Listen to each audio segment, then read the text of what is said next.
Everyone, isn't it nice to be encouraged? We all want to be encouraged. And some of us have the gift of encouragement. But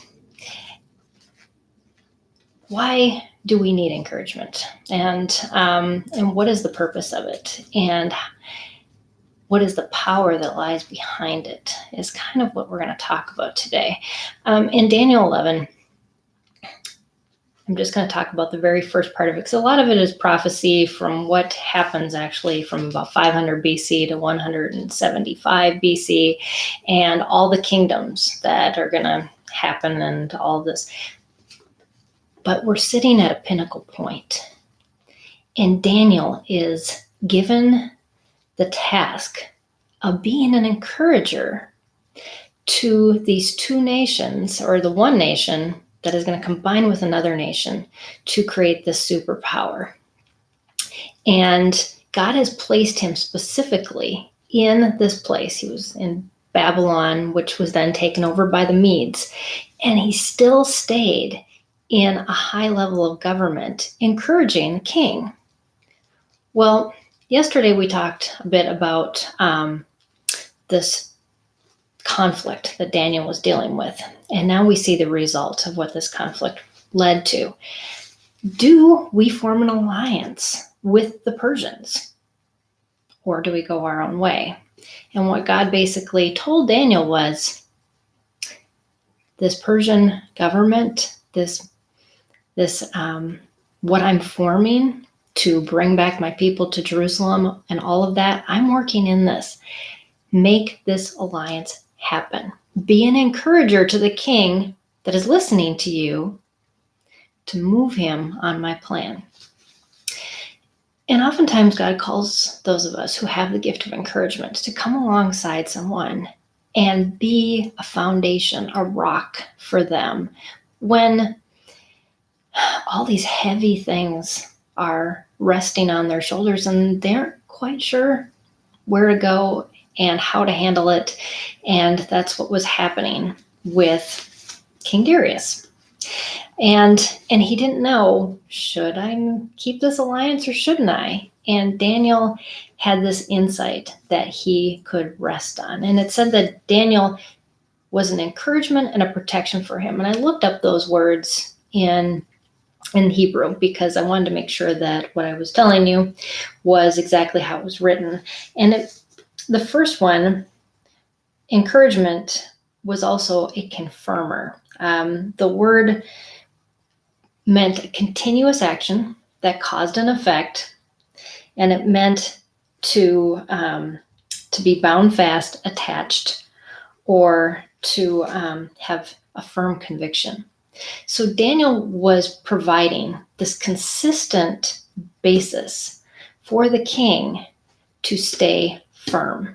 His words were drawing the king back to truth over and over again. And that's what encouragement does. And also he was resting on the rock of God's truth, and bringing this king back to, this is what's going to happen. And this is how it's going to play out. And that's how the rest of chapter 11 goes, is you don't want to be in opposition to this kingdom. You want to form an alliance. And eventually the two kingdoms merge, and it's called the Medo-Persian Empire. So Daniel had a key role in bringing what used to be Babylon into this new kingdom and not allowing it to be destroyed, because some of the remnant of Israel was still staying there, as we see with the story of Queen Esther. And so God has a lot of things that he's going to be doing and is going to be going on yet. And he's telling Daniel, be an encourager. Now, maybe you're in a place where you need somebody to encourage you.